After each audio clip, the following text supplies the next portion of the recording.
바로 강의 발표 시작하겠습니다. 33쪽 보시면 되겠습니다. 발표 제목은 칼빈의 성경 해석의 원리에 대한 것입니다. 이제 들어가는 말부터 조금 읽어 가다가 좀 중요한 거 제가 부가적으로 설명을 좀 드릴게요. 개혁파 교회의 성경 해석 방법론은 삼중적 원리, 언어적, 역사적, 신학적 해석을 특징으로 한다고 알려져 왔습니다. 근데 이런 이제 삼중적 원리는 성경이 인간 저자가 성령의 축자적 영감을 받아, 그래서 여기서 이제 축자적이라는 말, 이제 언어적이라는 말을 얘기했죠. 그래서 여기서 이제 언어적 특징이 나오고, 그래서 영감을 받아 특정한 역사 속에서, 그러니까 여기 당연히 역사적 해석이 가능해지겠죠. 그래서 기록한 정황무어한 하나님의 말씀이라는, 그러니까 신학적 해석이 나오겠죠. 이게 지금 개혁주의 성경관이거든요. 개혁주의 성경관은 성경은 인간 저자가 성령의 축자적 영감이 언어적인 영감을 받아 특정한 역사 속에서 기록한 정황무어한 하나님의 말씀이다라는 개혁주의 성경관에 상응하는 해석 원리이기도 합니다. 개혁주의 성경 해석학이 이 문장 안에 세 가지 원리가 다 들어가 있다라는 거겠죠. 그래서 이런 삼중적 해석은 개혁주의 성경 해석의 원리에 상응합니다. 그래서 본 논문의 이제 목적은 세 가지인데, 첫째, 이런 특징을 가진 삼중적 성경 해석 원리가 칼빈의 성경 해석에 어떻게 나타나는지를 살펴보는 거고, 그래서 칼빈은 삼중적 성경 해석의 원리라는 말을 직접적으로 사용하지는 않았습니다. 그럼에도 논문은 삼중적 해석의 뿌리는 칼빈의 성경 해석의 원리라는 주장을 할 것입니다. 첫 번째고, 그리고 두 번째 논문의 목적은, 논문은 개혁파 교회의 삼중적 성경 해석 원리가 종교개혁 이후에 꾸준히 발전해온 다양한 해석학적 방법과의 대화는 물론 비판적 수용 또한 가능하게 하는 원리라는 걸 보여줄 것입니다. 이 말은 뭘 의미하는가 하면, 종교개혁 이후에 성경 해석학이 그 500년 동안 발전해 왔습니다. 그러면 우리 개혁파의 성경 해석의 원리가 500년 동안의 발전해온 성경 해석의 전통을 깡그리 무시하느냐? 그렇지 않고 이 삼중적 해석의 원리를 추구하면 대화 그리고 비판하기도 하고 수용할 수도 있는 굉장히 중요한 베이스를 가지는 거다. 이제 이 개방적 수용 혹은 비판적 수용을 할 수 있는 프레임이다. 이거를 제가 이야기를 하려고 하고요. 그리고 논문의 세 번째 목적은 삼중적 성경 해석 방법이 성경의 원의 오리지널 미닝을 드러내는 일에 어떤 기여를 할 수 있는지를 마가복음의 몇몇 본문에 대한 주해를 실례로 이제 들어 보여주려고 합니다. 실제로 이 세 가지를 가지고 텍스트를 해석하면 텍스트의 풍성한 의미를 발굴해낼 수가 있고 드러낼 수가 있다. 그 증거를 제가 제시를 하려고 합니다. 그래서 언어적, 역사적, 신학적 해석, 이게 개혁주의 교회의 성경 해석의 방법이라는 주장은 새로운 것은 아닙니다. 그래서 삼중적 원리가 칼빈의 주석에 어떻게 나타나고 있는지를 보여주는 연구는 없었어요. 그래서 본 이제 논문의 공헌은 바로 그 연결고리를 제공을 하는 데 있다라는 겁니다. 그래서 요거를 제가 작년에 2년 동안 연구를 해서 총회 신학 정체성 연구위원회에 제가 가입을 해서 요 발표를 하고, 그리고 총회가 신학 정체성 그 발표를 올 총회 때 발표를 했는데, 그때 문장 우리 대한해석의 장로의 합동적 성경 해석의 원리는 세 가지다, 이런 문장이 들어가는데 이 논문이 베이스가 되었습니다. 그거 미리 알려드리도록 할게요. 그래서 두 번째, 먼저 우리가 이제 들어가면 종교개혁가의 성경 해석의 시대적 배경과 영향인데 간단하게 중세를 보면 2.1인데 중세교회를 바치고 있던 두 축은 성경과 교회의 신앙입니다. 이게 두 축이었는데 근데 여기서 교회의 신앙이라 하면 사도시대 이후로 교회에 내려오던 레귤라 피데이라는 말인데요. 믿음의 신조나 사도신경을 축으로 하는 권위적인 신앙 고백이었습니다. 그래서 중세는 성경 하나, 교회의 신앙 하나 이렇게 두 가지 축이 있었던 거죠. 그래서 성경은 교회의 신앙에 기반을 제공하고 그래서 교회의 신앙은 성경을 해석하는 틀이 되는 방식으로 성경과 교회는 서로 영향을 주고받는 관계가 된 거죠. 이렇게 칼빈 역시 이런 해석학적 선순환이라 그러는데 이게 해석학적 선순환이에요. 이걸 이어갔습니다. 그래서 개혁가들의 성경 해석은 전통적인 해석 체계를 폐지하기보다는 개혁하였다라는 피터 스툴마허의 지적은 칼빈의 성경 해석이 중세의 그것과 완전한 단절 위에서 이루어진 것은 아님을 말해 줍니다. 그럼에도 중세와 결을 달리하는 개혁가들만의 성경 해석의 방법론은 해석의 권위가 어디 있느냐에 대한 건데 교회의 전통이나 가르침에 있다고 말한 중세보다는 개혁가들은 성경 자체로 이동했다라는데 개혁가들의 성경 해석 방법에 혁신이 있다라는 거 우리가 그거를 기억을 해야 됩니다. 그래서 중세는 전통적 가르침의 수호자인 교회가 성경을 해석할 수 있는 권위를 가지고 있다 주장했지만 칼빈이 여러분 잘 알고 있는 것처럼 성경의 해석자는 성경이다라는 입장에 원칙적으로 섰어요. 근데 물론 조금 더 디테일하게 들어가면 성경의 해석자는 성경인데 성경이 가만히 놔두면 성경이 자동적으로 뭐 해석하는 건 아니죠. 그 디테일하게 들어가면 많은 논란이 일어날 수가 있습니다. 그러나 슬로건 자체는 우리가 기억할 필요는 있다라는 것은 기억을 해놓을 수 있습니다.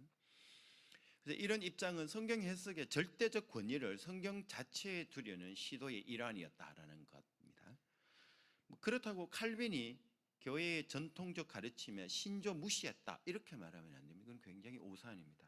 칼빈만큼 전통을 소중하게 여겼던 사람도 없을 정도입니다. 아래서 볼 것처럼 칼빈은 교회의 가르침, 신조, 교부들의 주석을 성경 해석에 있어서 굉장히 중요한 지렛대로 삼은 여러 증거들이 있습니다.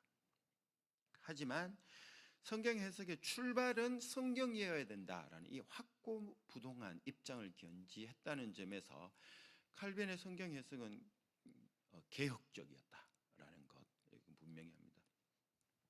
자, 그 다음에 이제 우리 르네상스 인문주의인데 지금은 칼빈의 성경 해석에 영향을 준 중세를 보면서 연관성과 그 다음에 혁신을 받고 그 다음에 칼빈에게 성경 해석에 영향을 준 게 또 하나 인문주의입니다.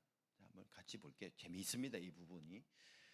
오직 성경은 종교개혁가의 기치였고 이 기치의 출발은 중요한데 종교개혁가들이 말했던 오직 성경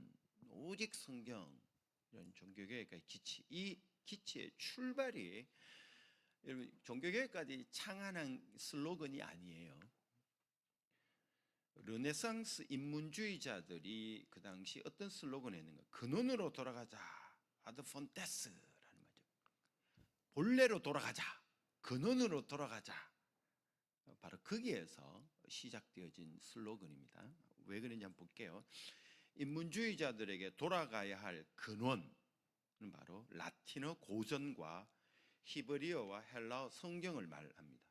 그래서 인문주의자들의 이런 구호는 기독교 진영에 깊은 영향을 주어서 원어 성경을 읽고 번역하는 일의 중요성을 새롭게 발견하도록 도왔어요.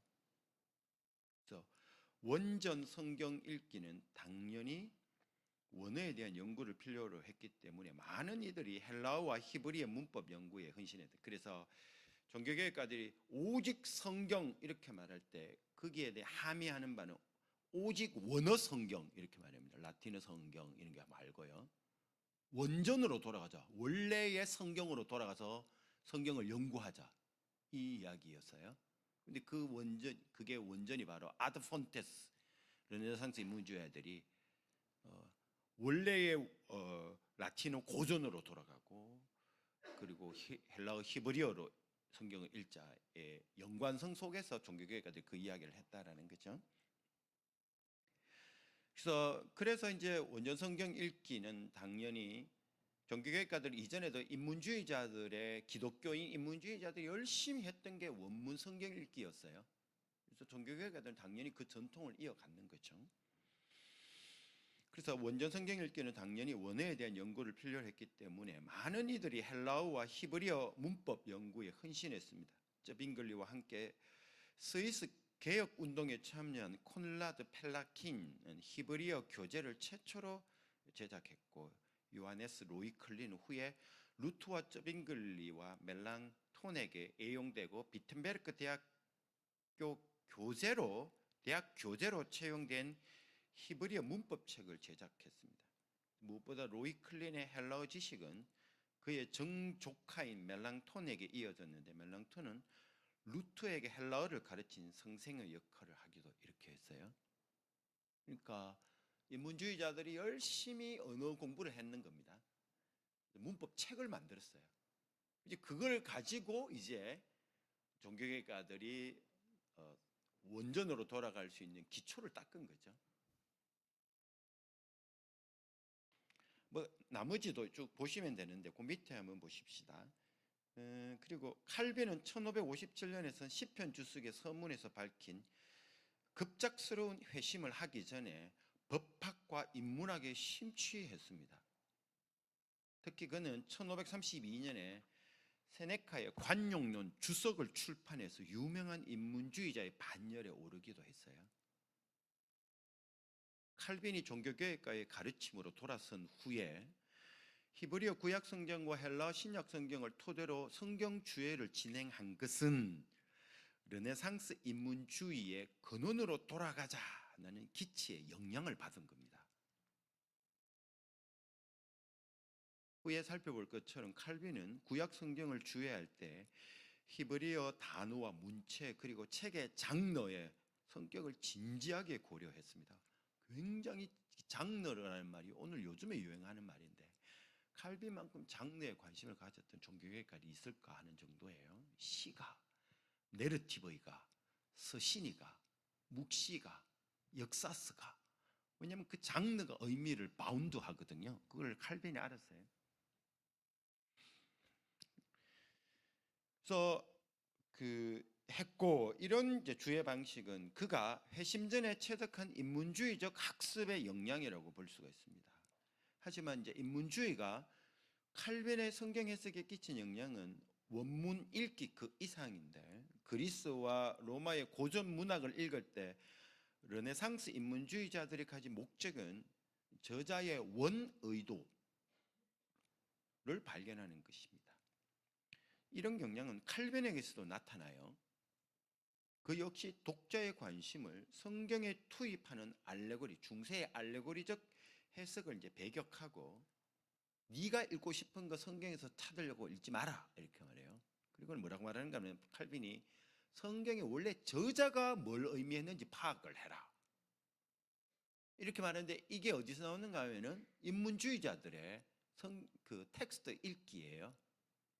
오리지널 미닝, 원래 저자의 의도에서. 그러니까 칼빈이 성경 해석에 추구했던 많은 방법들이 그가 르네상스 인문주의의 영향을 받은 거예요. 인문주의와의 그 대화, 지식이 궁극적으로 칼빈으로 하여금 성경 해석의 베이스가 됐다라는 것. 이거를 우리가 기억을 해야 되는 겁니다.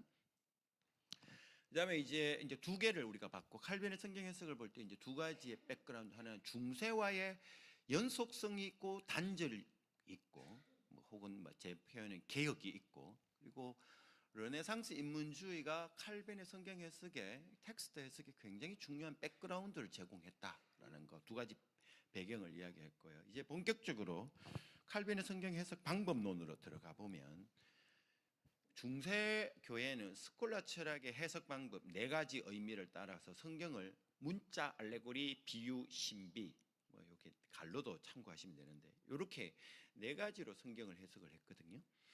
근데 칼빈은 성경이 사중적 의미를 가지고 있다라는 중세 입장을 따르지 않습니다. 대신에 칼빈은 성경은 축자적으로 언어적으로 영감된 하나님의 말씀이라 믿으면서 성경을 언어적, 역사적, 신학적 방법으로 주해했다고 지금 이제 논문에서 주장을 할 거예요. 앞으로.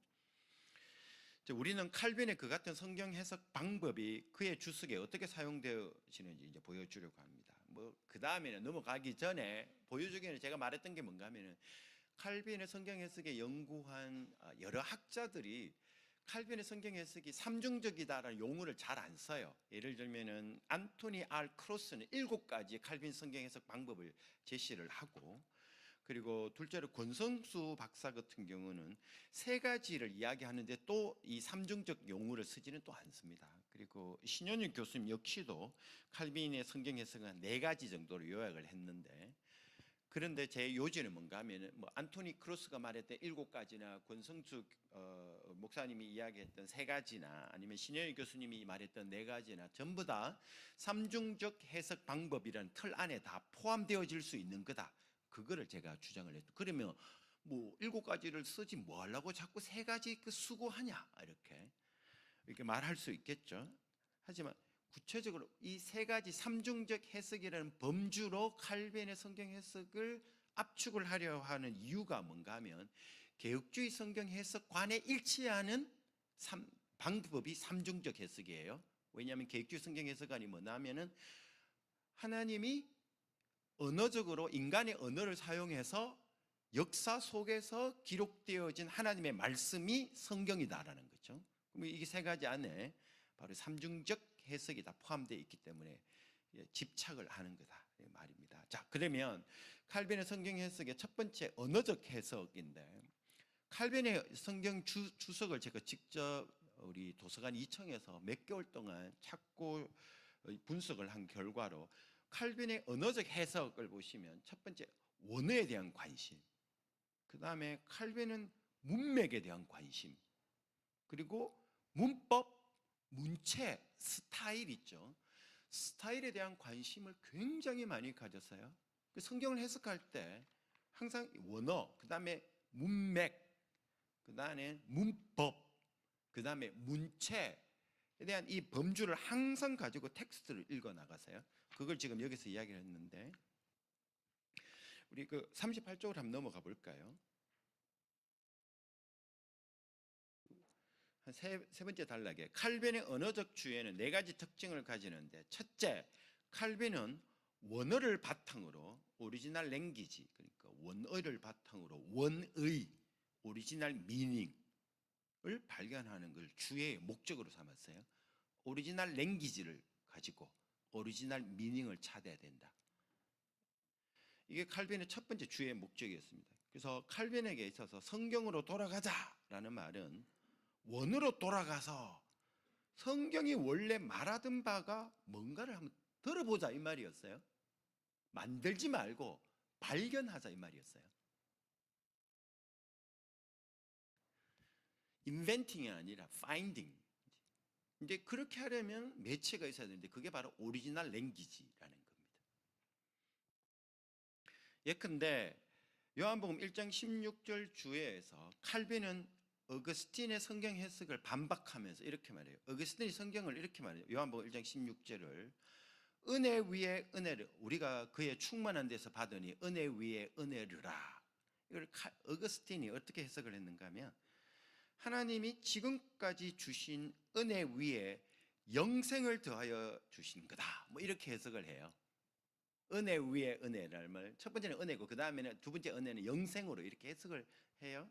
뭐 하여튼 있는데, 이제 이런 이제 해석에 대해서 칼빈이 뭐라고 말하는가 하면, 그 해석은 경건하고 지혜로운 말이기는 하지만 현재의 구절의 의미와는 별 상관이 없다, 이렇게 이야기를 해요. 그런 후에 이제 칼빈은 은혜 위에 은혜라는, 위에라는 말이 헬라어로 안티거든요. 안티라는 말이 굉장히 많은 의미가 있습니다. 배경으로, 대신하여, 위하여, 비교하여, 굉장히 많은 의미가 있어요. 그래서 칼빈은 그 많은 의미들을 하나하나 따지면서 한 후에 위에 그 안티, 은혜 위에 은혜라고 할 때 그 위에라는 말을, 그 안티라는 말을 어떻게 했는가 하면 위에로 말 안 하고 비교의 의미를 가진 것으로 해석을 해요. 여기서 말하는 비교는 뭐 같은, 뭐 영어에 말하는 as 이런 말이에요. 은혜와 같은 은혜 이런 말이죠. 그거는 은혜를 강조하기 위한 용어예요. 은혜 같은 은혜 이렇게. 은혜와 이게 어디 나오는가 하면 마태복음 5장 8절에 예수님이 눈에는 눈 이렇게 말이죠. 눈 안티 눈 이렇게 말해요. 눈에는 눈과 같은 일 뭐 이런 말이에요. 그러니까 이게 비교를 하는 거죠. 그런 의미로 여기 쓰였다 이렇게 해석을 해요. 그러니까 칼빈이 바로 원어가 아니면 안티라는 원어에 집착하지 않았으면 어거스틴과 같은 그 대학자를 반박할 수가 없었던 거죠. 근데 그런 성경 해석을 반박할 수 있었던 게 칼빈의 원어에 대한 관심 때문에 그랬던 거죠. 그래서 칼빈이 뭐라고 말하는가 하면은 본래 요한의 본래 의도 이렇게 말하면서 우리에게 주시는 은혜는 무엇이든지 다 똑같은 동일한 폰스, 동일한 근원에서 흘러나오는 것임을 말하는 데 있다라고 주의를 합니다. 이미 칼빈의 해석이 옳다 그러다 보다 칼빈의 관심이 뭐였다? 원어를 바탕으로 원래 의미를 발견하려고 했다. 그래서 원래 의미에 맞지 않는다면 교회의 전통이든 교부이든 어거스틴이든 상관없이 다시 성경이 말하는 바를 발견해야 된다. 이게 칼빈이 굉장히 강조했던 바였습니다. 둘째는 칼빈의 언어적 해석은 문맥적 읽기를 특징으로 해요. 문맥적 읽기. 칼빈에게 있어서 이 단어, 워드하고 구, 프레이즈라고 말하죠. 구 그리고 센텐스, 문장의 의미보다 적합한 의미를 결정하는 기준은 뭔가 하면 문맥으로 봤습니다. 문맥. 단어 구, 센텐스보다 그것의 의미는 항상 그 위에 이 모든 단어의 의미를 결정하는 것은 구를 아니면 센텐스의 의미를 결정하는 것은 바로 문맥이다 이렇게 이야기를 했어요. 예를 들면은 칼빈은 에베소서 주석에서 그 에라스무스가 에베소서 5장 4절 알라 말론 유카리스티아 이렇게 말했는데 이거를 에라스무스는 이렇게 번역을 했어요. 오히려 감사함으로 이렇게 해석하자 칼빈은 이 헬러 유카리스티아 이게 감사의 말만 있는 게 아니다. 은혜도 있다. 유카리스티아라는 말이 은혜라는 말도 있고 감사라는 말도 있는데 에라스무스는 그냥 감사로만 해석을 했다. 그런데 나는 가만히 보니까 유카리스티아가 지금 이 맥락에서는 은혜로 해석하는 게 훨씬 낫다. 왜냐하면 앞뒤 문맥을 읽어봐라. 이렇게 이야기하면서 에라스무스의 해석을 반박을 해요. 맥락을 가져와서. 그래서 앞에 누가 해석을 한 것에 대해서 다른 해석을 하는 근거로 칼빈은 문맥을 사용을 한 거죠. 이게 칼빈 성경 해석 방법이었어요. 셋째, 칼빈은 언어의 의미는 단어의 개념만 아니라 문법이 결정을 해야 한다 이렇게 말해요. 문법을 모르면 단어 의미를 아무리 알아도 문장을 발견하는 데 제약을 가질 수밖에 없다 이렇게 말합니다. 그래서 칼빈이 이제 예를 들면 재밌는 게 있는 창세기 3장 15절에 나오는 뱀과 그 씨 있잖아요. 여인의 후손 말할 때 그 씨, 그 싸움을 사탄과 그리스도의 싸움으로 당대 해석하는 게 유행이었거든요. 근데 칼빈이 여기에서 반대를 해요. 창세기 3장 15절에 뱀과 여자의 후손의 그 싸움을 그 사탄과 그리스도의 싸움으로 볼 수 없다 이렇게 말하면서 바울이 아니고 칼빈은 오히려 여기서 뭐라고 말하는 거면 인류와 사탄과의 싸움이라 이렇게 이야기를 합니다. 그리스도의 자리에 인류를 넣었어요. 그렇게 칼빈의 해석의 근거는 뭔가 하면은 단수 후손이 집합명사이기에 한 사람 그리스도를 지시한다고 보기보다 전체로서 인류를 가리킨다고 보는 것이 문법적으로 옳기 때문이다 이렇게 칼빈이 해석을 해요. 이게 칼빈의 해석 방법이에요. 우리는 이 본문에 대해서 그리스도와의 싸움을 해석하는데 뭐 그렇게 해석할 수도 있지만 근데 집합명사가 사용됐다라는 칼빈의 해석은 달리 해석하게 만들었다는 겁니다. 넷째, 칼빈은 성경의 각 권의 각 권의 원의를 밝히는데 굉장히 많은 관심을 가졌습니다. 그 당시에 많은 사람들이 히브리스를 히브리어가 원의였다 이렇게 이야기하는 반면에 주장을 했는데, 칼빈은 no 이렇게 말하면서 히브리스의 원어는 히브리어가 아니라 그리스어였다 이렇게 주장을 하면서 그 근거를 뭐라고 댔는가 하면은 그 히브리스에 보면은 언약이라는 용어가 나오죠. 9장에 유언이라는 말이죠. 죄송합니다. 유언이라는 말이 나오잖아요. 근데 그 유언이라는 말에 보면 헬라어 그 디아세케라는 말에는 유언이라는 말도 있고 그다음에 언약이라는 말도 있고, 히브리어 브리트라는 말은 오직 언약이라는 말이 있었기 때문에 이걸 근거로 히브리서는 히브리어가 아니라 그리스어로 사용되어서 디아세케를 가지고 히브리서 번역은 그냥 유언으로 번역을 했는 거다. 만일 히브리서로 번역이 있었으면 뭐로만 합니까? 언약으로만 번역이 했을 거다. 이렇게 변정을 해 나가요. 그 다음에 문학적 해석으로 넘어가 볼게요. 시간을 기억하고 있습니다. 칼빈은 그 다음에 성경을 주의할 때 단지 한 단어나 문장의 뜻만을 찾지 않고 그 뜻이 만들어지는 문학적 과정에도 집중했습니다. 다시 말하면 텍스트의 의미는 단어, 문법, 맥락만 아니라 문학, 그 단어와 문장이 쓰여지는 방식, 그거를 문학이라고 말해요. 스타일이라고 말하기도 하고 그 문학의 의미를 만들어내기도 한다고 봤습니다. 그래서 다니엘의 그 4장 27절에서 예를 제가 봤는데, 거기서 다니엘 4장 27에서 공의와 긍휼이 히브리어 문체의 특징인 동의 병행법 시나노머스 패럴렐리즘으로 나오고 있기에 긍휼은 공의를 뜻한다 이렇게 해석을 해요. 공의와 긍휼 이거를 해석하면서 긍휼은 공의를 뜻한다 이렇게 해석을 한 이유가 뭔가 하면 문학적인 테크닉 때문에 그랬던 거예요. 동의 병행법이 서 있기 때문에 이렇게 말하는 거예요. 이게 또 굉장히 중요하죠. 그 다음 또 칼빈은 은유, 제유, 대꾸, 과장, 이거는 문자적으로 취하면 안 된다. 과장법이다, 과장법. 이런 용어를 굉장히 칼빈이 많이 씁니다. 그래서 문자적으로 성경을 해석하려고 하는 시도에 대해서 핵심을 찔러요. 비수를 꽂아요. 과장이다 이렇게 말해요. 그리고 어떨 때는 은유적으로 해석을 해야 되고, 그러니까 문학을 모르면 텍스트 의미 발견하는 일에 멀어질 수밖에 없다 이렇게 이야기를 합니다. 여러 가지 제 예를 들었는데 그건 한번 보시기 바랍니다. 그 다음에 역사적 해석으로 한번 넘어가 볼게요. 칼빈의 역사 의식은 회심 전에 받은 인문주의 교육의 영향이 크다고 할 수 있지만, 급작스러운 회심 이후에 역사 속에 일하시는 하나님의 섭리를 조명하는 일을 위해 그게 쓰인다 이렇게 봐야 됩니다. 칼빈이 성경을 해석할 때 많은 역사적 해석을 했는데, 성경을 해석함에 있어서 칼빈의 역사적 방법 사용이 인문주의자들과는 다를 수밖에 없는 것은 당연하죠. 왜냐하면 그는 회심 이후에 성경 해석에 집중을 했기 때문에 그런 거죠.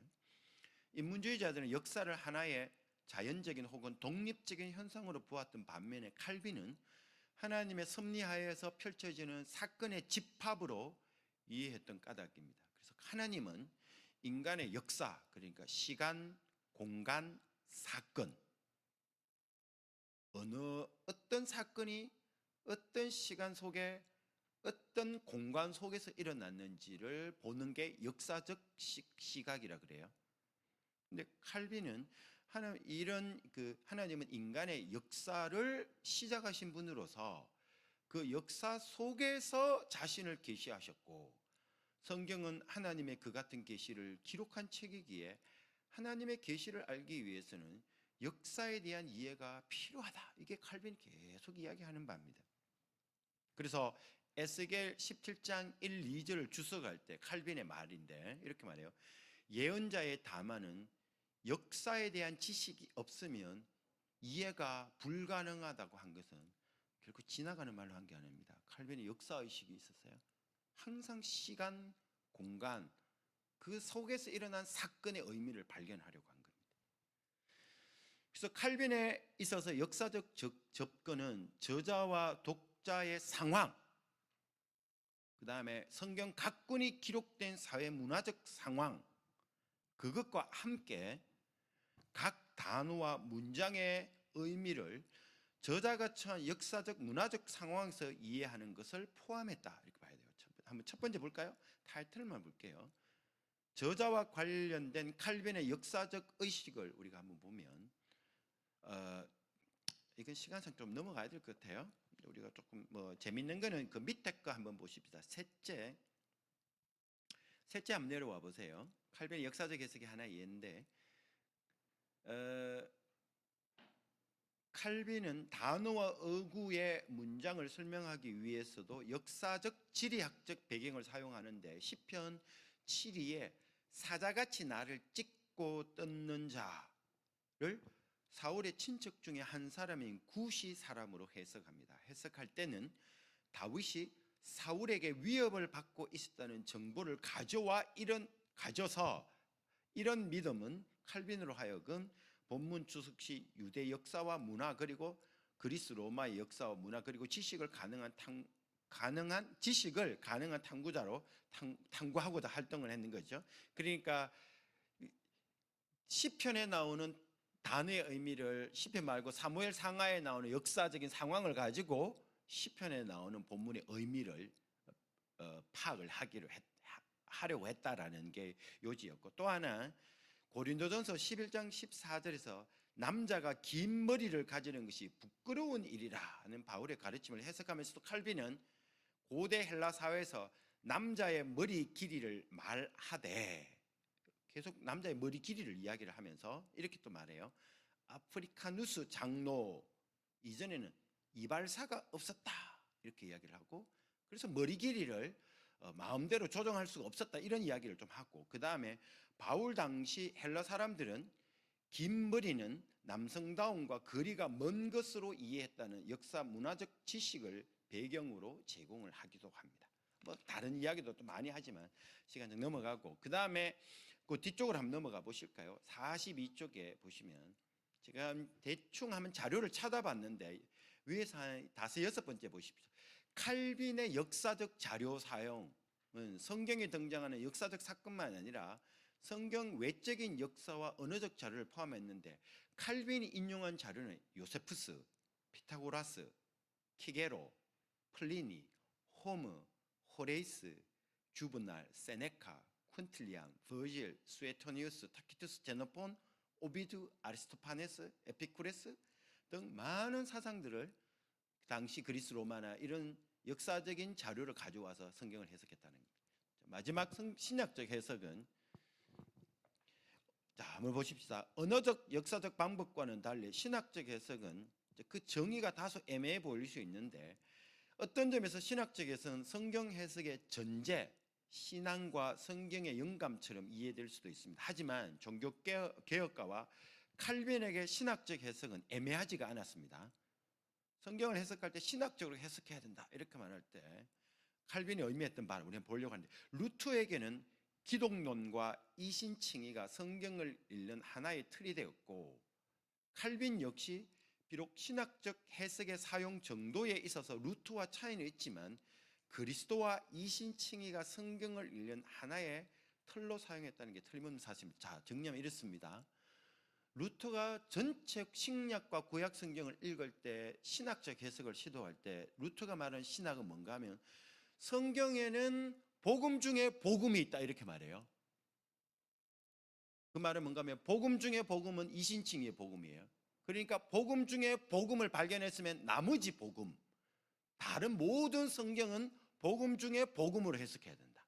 이게 루터의 입장이었습니다. 칼빈도 그리스도론으로 이신칭의로 성경을 해석하는 걸 추구하지만 근데 이신칭의만을 신학적인 해석으로 여기지는 않았어요, 칼빈은.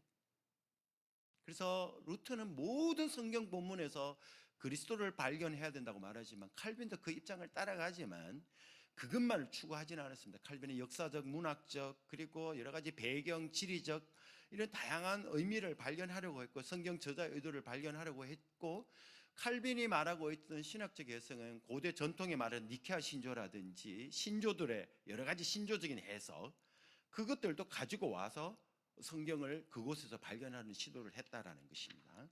그래서 여러 가지 그래서 정리하면 칼빈이 신학적 해석을 시도할 때 그 말했던 신학은 첫 번째로 기독론적 해석이고, 두 번째로는 교회론적 해석이고, 세 번째는 교리적 해석이에요. 자, 이렇게 우리가 세 가지, 기독론적 해석, 교회론적 해석, 세 번째는 교리적 해석, 이 세 가지 틀을 가지고 칼빈은 성경을 신학적으로 해석을 했습니다. 자, 그 다음에는 이제 제가 여러분 강의 논문에 하려고 했던 바는 뭔가 하면은 이 세 가지 해석 방법을 딱 우리가 해석적 방법을 가지고 있으면 종교개혁 이후에 혹은 기독교 2000년에 동안 논의되어 있던 수많은 성경 해석 방법을 우리가 비판적으로 혹은 그리고 건전하게 그것을 수용할 수 있는, 포함할 수 있는 큰 자산을 가지는 거다, 이걸 보고, 그 다음에 최근에 현대 성경 해석에 많은 발전되어진 해석 방법론도 비판적으로 수용할 수 있는 중요한 자산이다 라는 걸 제가 논증을 하려고 했습니다. 그리고 마지막에서는 실제로 마가복음의 본문을 요 삼중적, 그러니까 언어적, 문학적, 신학적 해석을 취했을 때 얼마나 성경을 풍성하게 성경의 원래 의도에 맞게 해석할 수 있는지 제가 예를 들어놨습니다. 집에 가서 한번 읽어보시기 바랍니다. 감사합니다. 네, 감사합니다. 자, 이어서 질문, 교수님, 질문 잠깐 받도록 하겠습니다. 네, 마이크 부탁드리겠습니다.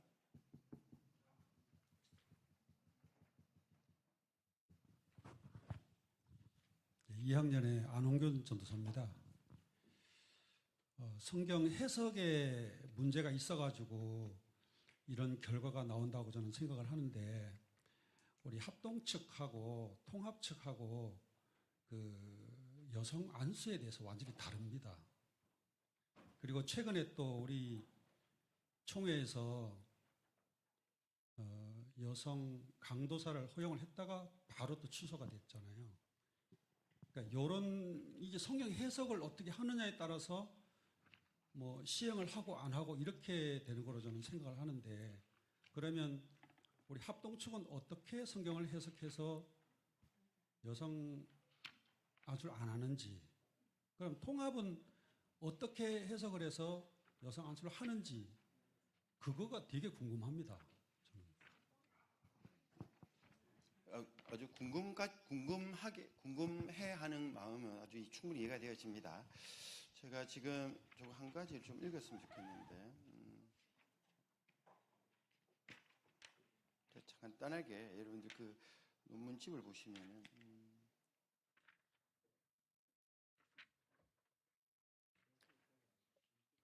그 39쪽 한번 읽어볼게요. 한번 보세요. 칼빈의 성경 해석이 문맥적 해석 읽기를 했어요.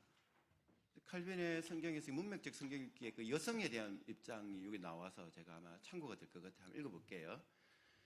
자, 문맥에 대한 칼빈의 강조를 보여주는 또 다른 예가 있는데, 그러니까 칼빈은 여성은 교회에서 잠잠하라 이렇게 말하는데, 그걸 오늘 우리 시대의 다이렉트로 해석을 하기도 하고 그러는데, 칼빈의 입장을 보시면은 그걸 문맥적으로 읽어야 된다 이렇게 이야기를 해요. 그래서 고린도전서 11장 3절에서 나오는데, 칼빈은 남자는 여자의 머리라는 바울의 설명이 갈라디아서 3장 28절 남자나 여자나 다 그리스도 예수 안에서 하나이다 라는 거 모순이 되지 않냐 이렇게 문제를 지적해요. 그거를 이제 칼빈이 발견했던 거죠. 그리고 지적을 해요.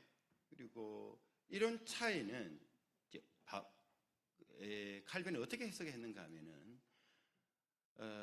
무조건 그거를 통합하려는 시도하기 전에 문맥을 따라 이해를 해야 된다 이렇게 이야기를 해요. 그걸 다이렉트로 적용하기보다. 그러면서 이렇게 말합니다. 이런 차이는 갈라디아서와 고린도전서의 다른 문맥에서 기인한다고 언급합니다. 그래서 갈라디아서는 남녀의 구별을 두지 않는 그리스도의 영적 나라의 맥락을 가지고 있고, 고린도전서는 교회의 정치의 영역이라는 맥락에서 사회적 예절의 일종으로서 여자는 남자가 그 주도권을 잡고 있다라는 것입니다. 이제 이렇게 있을 때 칼빈에게 있어서 단어와 문장의 의미를 결정할 때 우선적으로 고려해야 하는 것은 문맥입니다. 그래서 뭐 제가 다른 많은 논쟁이 있지만 우리가 뭐 여성 한수 옳으냐 나쁘냐 뭐 이렇게 동의할 때 그 성경 신학자로서 제 입장은 그걸 오늘 우리 시대 다이렉트로 읽기 전에 칼빈의 성경 해석에 따라 먼저 그 문맥에서 그 의미가 뭘 의미하는지를 먼저 발견해야 하라. 그게 제가 이야기할 수 있는 바예요. 그 다음에 논의는 그 다음 단계로 가야 되는데, 그 문맥 무시하고 그걸 다이렉트로 적용하는 것은 칼빈의 성경 해석의 원리도 따르지 않는 거죠. 문맥이 의미를 결정한다, 이렇게 봐야 되는 겁니다. 예, 또 네, 감사합니다. 다른 분 또 질문해 주시죠. 아니 저기. 예, 이해는 저쪽에서 각자 만인 제사장의 원리로서. 네, 1학년 이광진입니다. 그 교수님께서 이제 칼빈의 성경 해석, 개혁파 성경 해석은 언어적, 역사적, 신학적이라고 이렇게 해주셨는데, 제가 읽었던 책이 칼빈의 성경 해석과 설교 그리고 묵상, 이게 고광필이라는 분이시고 광신대 조직신학 교수님이 쓴 책인데, 여기에서 이제 주요 챕터 중에 하나가 성경 해석자로서의 성령, 해석자의 내연을 준비시키는 성령. 그래서 제 기억으로는 이분은 성령님의 조명하심이 성경을 읽는데 가장 중요한데, 칼빈도 이거를 말했다라고 이렇게 쓰셨던 기억이 나서, 혹시 교수님 발표한 것 중에 언어 역사 신학적 의미가 성령 그 해석과 연결된 게 있는지 궁금합니다. 예, 칼빈에게 있어서 성경 해석에 있어서 성령의 역할을 굉장히 많이 강조해요. 칼빈은 문자보다는 성령에 의존해야 된다, 이 이야기를 굉장히 많이 강조하는데, 그런데 제가 판단하기로는 칼빈에게 있어서 성경 해석에 있어서 성령의 역할은 방법이 아니라 전제예요, 전제. 성경은 성령의 영감으로 기록되었고, 그 다음에 성령에 의존해서 성경을 해석을 해야 된다, 이렇게 말해요. 전제이지 성경 해석의 방법으로서 성령을 사용하지는 않습니다. 예, 또 다른 분 질문해 주십시오. 네, 저 뒤에 계십니다.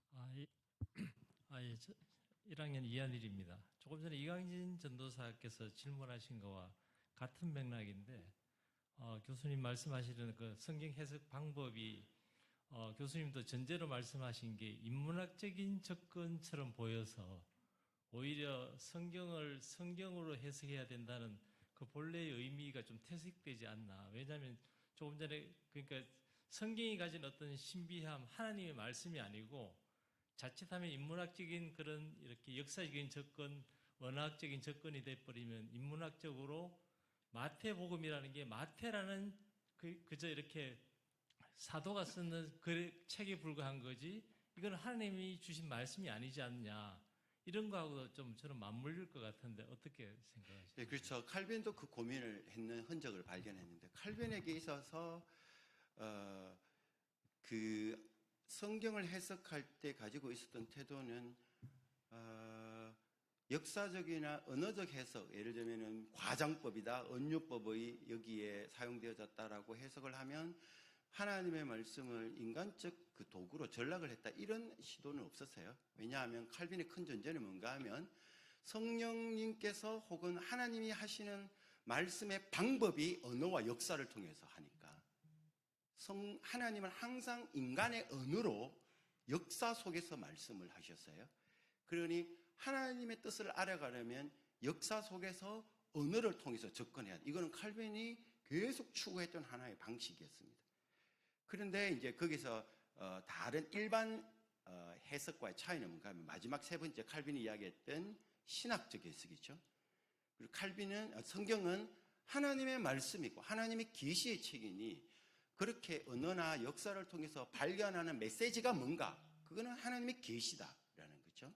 그래서 그 계시의 내용은 아까 우리가 본 것처럼 교리적, 기독론적, 그리고 교회적 어떤 해석적인 의미가 있다라는 거고요. 그래서 요즘은 칼빈에게 있어서 하나님의 메시지와 인간의 도구는 분리가 되지 아니하고 오히려 그 하나님은 당신의 계시를 인간의 도구인 언어와 그리고 당신이 직접 창조하신 역사를 통해서 말씀하셨다. 그러니 하나님 뜻을 알려면 그거를 비켜가서는 안 된다 이것입니다.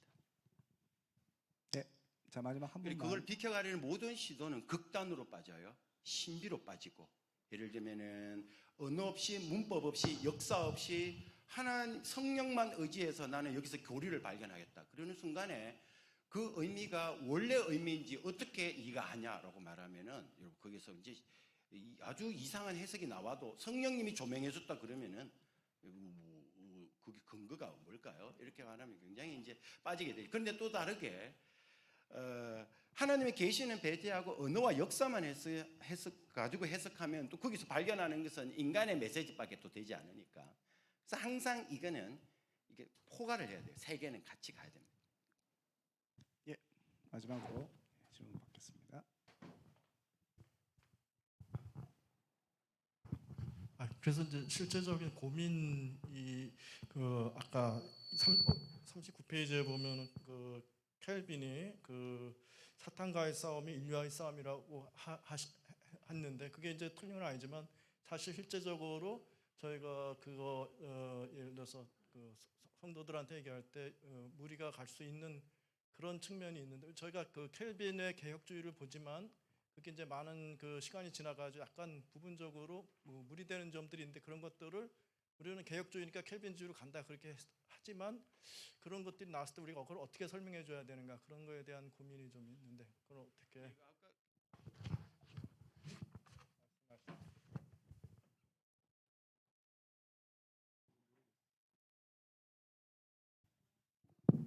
예, 됐네요.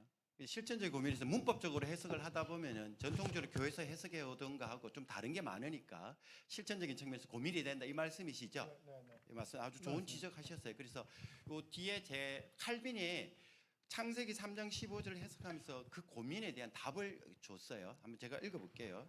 칼빈은 아까 이야기했는 것처럼 그 후손이라는 여자의 후손이 뱀의 머리를 상하게 할 것이다. 그 후손이 단수가이지만 집합명사이니까 그리스도라기보다는 전체 인류를 봐야 된다. 이게 문법적 해석을 문법적 그리고 저자의 원래 의도라고 해석한 후에 칼빈이 그리스도를 또 이렇게 이야기를 해요. 한번 들어보셔요.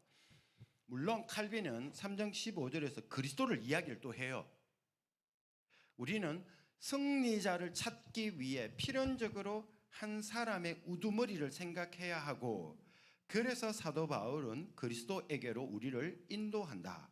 이것은 칼빈의 그리스도 중심의 해석은 먼저 본문의 의미를 명확히 한 후에 성경 전체의 흐름의 빛 하에서 본문의 의미를 재해석한 결과였다라는 겁니다. 그거 이해되셨나요? 네, 알겠습니다. 본문의 원래 의도는 이렇고 그냥 성경 전체 의미를 봤을 때 여기서 그리스도를 이야기할 수가 있다라는 거죠. 근데 원래 의미를 무시하고 그리스도적으로 해석하다 보면 여러분 이건 굉장히 저는 성경에 대한 폭력이라고 생각이 들어요.